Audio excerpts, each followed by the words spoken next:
আসসালামু আলাইকুম। ছোলা দেখে কি মনে হচ্ছে? রোজার কথা মনে পড়ছে না? আমাদের কিন্তু ইফতারিতে ছোলা মুড়িটা লাগেই। যদিও ছোলা অনেক উপকারী, কিন্তু এরকম মশলা দিয়ে ভুনাটা খুব বেশি উপকারী না। তারপরেও একটু মুখে স্বাদ আনতে একটু তো খাওয়াই হয়, তাই না?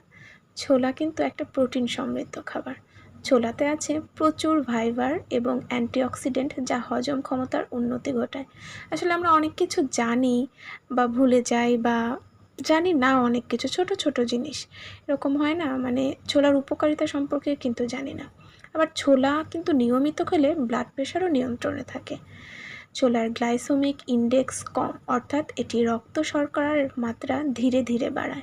মানে ভাবা যায় যে যেটা খেতে এত মজা, তার কত পরিমাণে পুষ্টিগুণ আছে, তাই না? কিন্তু চেষ্টা করবেন একটু মশলা ছাড়া খেতে। ছোলা সেদ্ধ করে একটা ছোলা চাট করে, যেটা আমি একবার রেসিপি দেখিয়েছিলাম, বা বিভিন্ন রেসিপি